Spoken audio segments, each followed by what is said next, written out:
communication. So, are you feeling well? Okay, are you excited to hear from me? Okay, I find you all enthusiastic, you all active. एक्लै एक्लै बोलिरहेको हुन्छ कि मैले जस्तो अघि 11 बजे शिक्षा क्याम्पस पुग्छु. I will get into the campus at 11, then I will stay for an hour up to 12, then I will get back and I will do this kind of things. So I was talking myself, that kind of communication is intrapersonal. आफैमा बोलिरहेको हुन्छौ नि कहिलेकाहीँ खुसी खुसी बाटा हिँड्दा योजना बनाइरहेको हुन्छ के हुन्छ त्यसलाई इन्ट्रापर्सनल भन्छ. विदिन पर्सन भनेको observing, listening, reading, receptive and seeking information. Another one is interpersonal. So we are talking together. I am asking you some questions, you are responding to me. And this is an example of what? This is an example of interpersonal, in between two persons. Maybe Karuna can have conversation with her friends, and that is Bikram and I myself. We are talking together, it is interpersonal. Interpersonal को एक अर्को व्यक्तिसँग. For sharing information, providing feedback and the maintaining social relationship. Are you familiar with feedback? What is feedback? Okay, Pishtaposad we say. Have you given feedback to your friend? Oh, good, wonderful. This is also feedback. You must be confident in your speech. You speak loudly so that your friends can listen you well. This is my feedback to you. Okay. Providing feedback, maintaining social relationship. Next one is group communication. Communication in a group. Sometimes individual communication and group communication. Let's take an example of a meeting. In a meeting, many different peoples are together. And in meeting, in ceremonies, in a kind of social gatherings, there is group communication. Means more than two people talk at a time. They may talk in different topics. Group communication is meetings in formal and informal situations or formal and informal settings. Do you know what is formal and what is informal? Now you are in formal dress. These three ladies are informal and these two are in informal. So formal means official. Formal means well structured. Formal is systematic, organized. Informal means it is usual. Informal भनेको सामान्य भयो हैन. Formal भनेको अलि व्यवस्थित, अलि औपचारिक. नेपालीमा भन्दा फर्मल औपचारिक, इन्फर्मल अनौपचारिक situation. Then another one is organizational talk. It is an example of organizational talk because I am teaching you and I am speaking on behalf of this campus.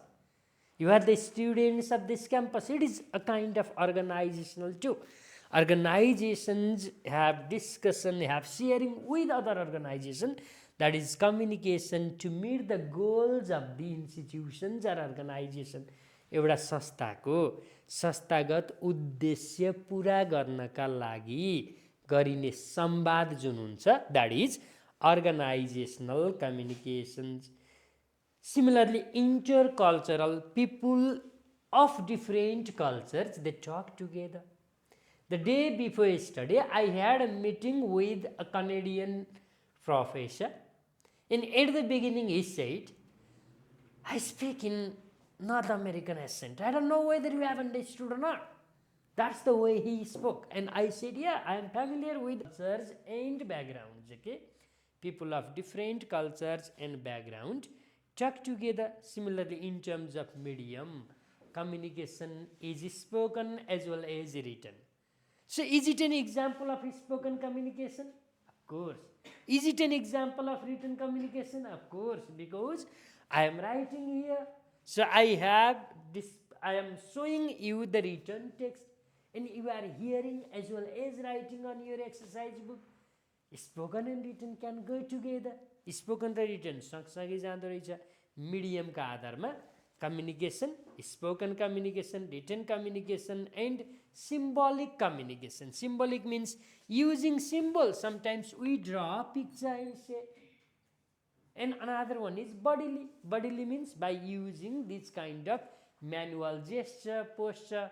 For example, eye sinking, shaking elbow, head nodding.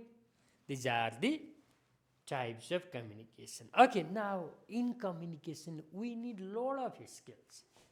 So what different skills do you need in communication? Can you say what different skills do we need in communication? Yeah, mostly we say soft skills and the hard skills. One thing is we must have good language proficiency. Communication गर्नलाई त भाषा जान्नु पर्यो नि, हैन त? भाषाको ज्ञान हुनु पर्यो. भाषा मात्रै भएन, बोल्ने तरिका शिष्टता पनि हुनु पर्यो नि. तपाईले केही कुरा त जान्नु भएको छ तर त्यसलाई मिलाएर भन्न सक्नु पर्यो. त्यसमा शिष्टता पनि आउनु पर्यो. अनि त्यो बोल्ने तरिका संस्कृतिसँग पनि मिल्नु पर्यो. के communication requires the presence of many different things. At least broadly we need hard skills and the soft skills. Hard skill is the knowledge of subject matter. Knowledge of language itself is the hard skill. And the soft skills are communication skills. Skills to effectively conveying your message. That is called soft skills. Some speakers are quite good than the others. Some speakers may impress you than the others. ल हेर्नुस् त, सबै कार्यक्रम उद्घोषक हुन्छन् र हुँदैन नि. केहीले मात्रै कार्यक्रम उद्घोषण गर्छन्, केहीले गर्दैनन्. अनि कोही उद्घोषकहरू एकदमै राम्रो हुन्छन्. Wow, how wonderfully he has conducted programs, he has conducted program भन्छौँ. कसैले कस्तो झुर कार्यक्रम चलाए पनि भन्छौँ. त्यो झुर हुनु, वन्डरफुल हुनुको पछाडि के हो त? किन झुर भयो, किन वन्डरफुल भयो भन्दा because of the skills, because of soft skills he or she has displayed, has shown. So under soft skills, communication skills, interpersonal skills, public speaking, leadership, then stress management, conflict management, decision making skills, time management skill, stress management skills. So these days people often feel stress. If you are in stress, you don't speak happily. If you don't speak happily, your speak is not effective one. But when you speak in a cheerful face, with a smiling face, in a confident way, not in too speedy way, then your speech is quite sweet, quite pleasant. That is the result of the soft skills you displayed. And some speakers are fluent, some speakers are not fluent. How? What is fluency? कम्युनिकेसनमा एकदमै दुईटा कुरा care गर्नुपर्छ. दुईटा नै तीनटा. One is good pronunciation so that people can listen well. Another one is fluency. It gives the additional beauty in your speech. Another one is correctness. भन्ने कुरा शुद्ध हुनु पर्यो, भन्ने कुरा अरूले सुन्ने गरी उच्चारण गर्नु पर्यो, भन्ने कुरालाई मिठासपूर्ण तवरले अभिव्यक्त गर्नु पर्यो. त्यो मिठासपूर्ण तवर भने फ्लुएन्सी भन्छ इङ्ग्लिसमा. सबैले सुन्ने गरी स्पष्ट भन्नेलाई प्रोनाउन्सिएसन भन्छौँ. अनि मेसेज पनि शुद्ध हुनु पर्यो, गलत हुनु भएन, ग्रामर मिल्नु पर्यो, भाषा मिल्ने भन्छौँ नि, ल्याङ्ग्वेज मिल्नु पर्यो. त्यो के हो?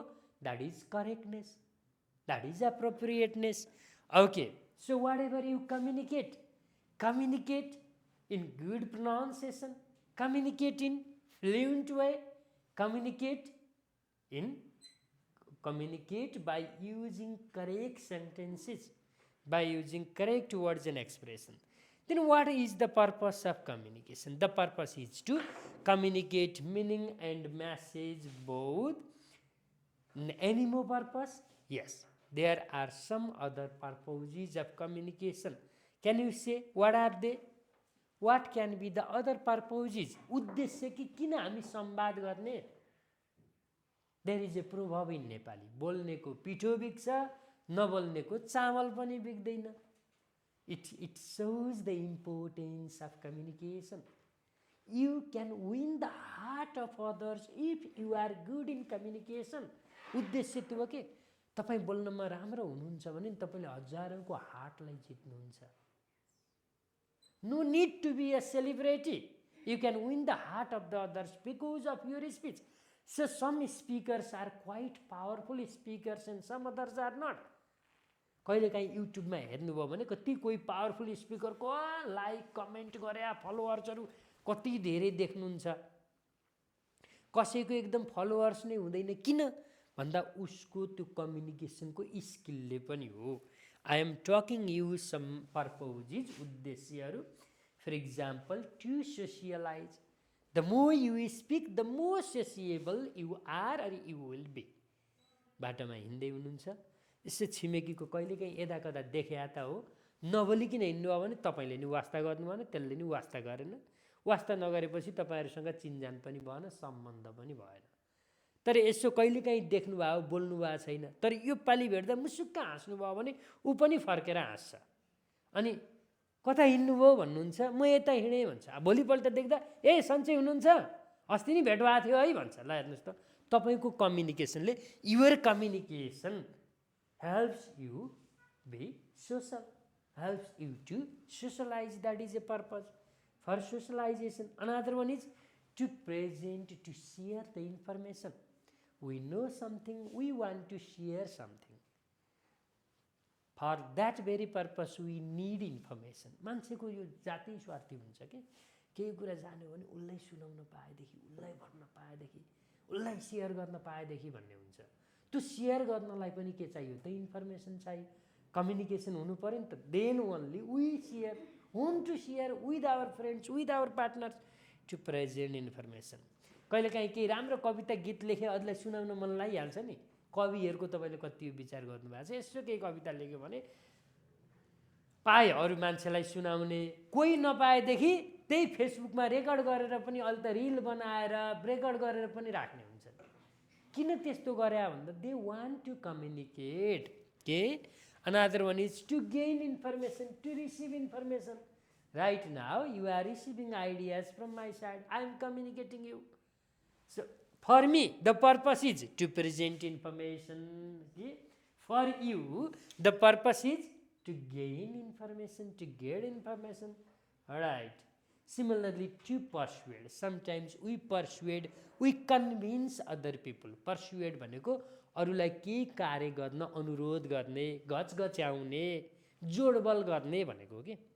ल मेरो लागि यति गरिदेऊ न भन्यो, नाइ कस्तो तिमी त यति त गरिदेऊ न भन्नु हो भने okay now I will do. त्यो पनि बोलीले हो के, गर्दिन भन्यो अनि न आई कान्ट हेल्प यु भने छ, इट्स ओके भनेर छोड्नुभयो भने उसले गर्दै गरेन. So why don't you help me, don't you think I am your friend, it's okay I will do for you भन्छ. त्यो केले त भन्दा your communication persuade the people to do, to take. Okay. Similarly, are there any specific barriers? Communication is often affected by different barriers. Okay, barriers means some factors that create difficulty, something that creates difficulty in understanding, difficulty in getting ideas, difficulties in meaning making. Then they are the barriers. If yes, what are the barriers? See some barriers in communications. कम्युनिकेसनमा अवरोध पुर्याउने यस्ता धेरै पक्षहरू छन् जसलाई हामी ब्यारियर्सको रूपमा लिन्छौँ. So one of the barrier is language imperfection and incorrect thinking pattern.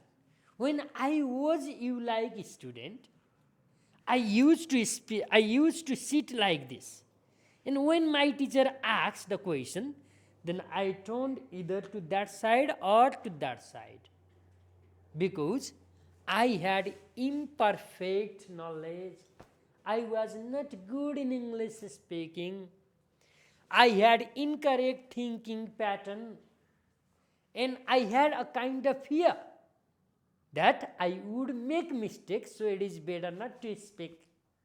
तपाईहरु जस्तो विद्यार्थी हुँदा नि म त बोल्दै बोल्ने थिइनँ, नेपालीमा बोल्न पाए अलिअलि भन्थे, इङ्ग्लिसमा त भन्दैन थिए। किन भन्दैन थिए भन्दा इङ्ग्लिसमा बोल्नै आउँदैन थियो, ल्याङ्ग्वेज इम्परफेक्सन थियो मलाई, र भएको पनि सोध्दै ला यसो केही बोले पनि गल्ती भइहाल्छ कि, अरूले जिस्काइहाल्छन् कि, सरले how are you speaking, you don't know how to speak भनेर गाली गर्नुहुन्छ कि भन्ने जस्तो लाग्थ्यो कि यो एउटा अवरोध के हो त ब्यारियर भन्दा language imperfection and the incorrect thinking pattern. Another one is, for example, sign and signifier. This is sign, okay, and sign means the language, signifier means object. This is signifier and I say marker. I say marker and marker means to this. I say podium, podium is this. Then camera, for example, mobile, for example, laptop. The thing is that we don't have ideas on what to say to refer to which. कुन चिजलाई के भन्ने के भनेर जनाउने हो भन्ने idea कमी हुँदाखेरि के हुन्छ त कम्युनिकेसनमा अवरोध हुन्छ. Then sometimes one word can give many different meanings. We don't be familiar with the meaning of different words and it creates problem in communication. कहिलेकाहीँ एउटै शब्द भन्दा नि अर्थ धेरै लाग्छ नि त. कम्युनिकेसनमा अर्को मान्छेले अर्थको अनर्थ लगाइदियो भने a kind of hesitation is there, whether people may wrongly interpret or misinterpret. त्यो कुराले ब्यारियर हुन्छ. Then language diversity. People in different culture, in different places make different use of language and that also create difficulties. Then another one is mistranslation. Sometimes when we want to speak in English, we don't have much ideas in English, so we translate our ideas from Nepali to English and we mistranslate. कहिलेकाहीँ गलत translate गरिन्छ. जस्तो तपाईले लिनुभयो भन्छ, खाएको छैन भन्यो के सिधा थिङ. लिनुभयो खाएको छैन भन्न खोजेको लिनु भनेको नि खाना लिनु हो, खानु भने पनि त्यही हो, अथवा भयो भन्दा खाना भयो भने होला भन्ने बुझेनौ भने. So is it okay, have you got it? No, I have not got. So what are you saying? भन्नु पर्यो भने there is no effective communication. It happens sometimes, it happens the difference in language diversity, one word many meanings and mistranslation, wrong translation et al. अभ्यास भन्नु पर्ने छ. अभ्यास भन्छ I have too many अभ्यास, too many practice भन्ने कि I have too many exercises भन्ने. अभ्यास भनेको अङ्ग्रेजीमा एक्सरसाइज हो, तर अनुवाद गर्दा एक्सरसाइज भन्न आएन. अनि के भन्यो, I have too many trials, I have too many practice and that gives quite different meaning. Often mistranslation or slips create difficulties and hasty generalisations, that is superficial generalisation, wrong generalisation. कहिलेकाहीँ हामीले अति सामान्यकरण गर्छौँ के. Are you feeling well? The nod. भन्यो भने is not interested to talk anymore with me भन्न सक्छौँ. So the thing is, हासी generalization means superficial generalization, हाम्रो सतही विश्लेषण. And fallacious language. Fallacious means that communicates ideas in controversial way. Fallacious भनेको अलिकति एउटा अलि गलत खालको मान्यता कि अलि विरोधाभास भनेको. Controversial, ambiguous, something that is beyond the ration or logic. Hazy generalization and fallacious language, the pronunciation problem, and even the use of prosody. Do you have any ideas on prosody? Prosody is the use of stress, intonation in speech. If you observe the way Americans, the way British, the way native speakers speak in English, they make use of different intonation pattern. उनीहरूले सबै syllable सबै शब्दलाई एकै किसिमले बोल्दैनन् के.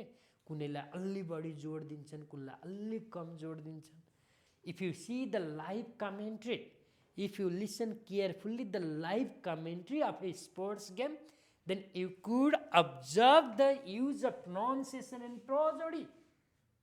Prosody भनेको नेपालीमा भन्दा विभिन्न अलङ्कारहरू प्रयोग गर्ने। है त्यही त, ओहो कति दुःख लाग्यो मलाई त। सी त्यो prosody हो के। बोलीमा मिठास ल्याउनका लागि विभिन्न किसिमको stress, intonation, tone, pitch, this kind of variation speakers when they express, when they show in their communication, then that's the part of pronunciation and prosody. Okay, then another one is perception. How do we take communication? And another one is reality, because truth is twice removed from the reality. Reality is truth and truth is reality, but there are some questions on it. Truth is twice removed from the reality. Perception and reality often create barriers in communication. And another one is sometimes we fail, sometimes we don't get the meaning of gestures and the cues. People may use different gestures. Gesture means like this kind of bodily movement and symbols. And if we are failed to get the meaning of gestures and cues, clues, then there is barrier. Okay, then there is barrier in communication. And finally, another barrier is preoccupied mindset. We have a kind of mindset, and if we don't bring change in our thinking, mindset means thinking. कतिपय कुरालाई त सकारात्मक रूपले ग्रहण गर्न त विचारमा नै परिवर्तन आउनु पर्यो नि। सोचाइ नै गलत छ भने कहिले के हुन्छ, यसको सोचाइ नै, he has quite bad thinking and how he can do progress. सोचाइ त यस्तो छ, यसले के प्रगति गर्ला भनेर सुन्छौँ नि हामी। त्यो के हो त, that is called mindset. Okay, yeah, preoccupied mindsets. These are the barriers in communication. How can we solve these barriers? Are there any specific way outs? Of course, there are some way outs through which we can mitigate, okay? We can address or we can mitigate the barriers. For example, attention.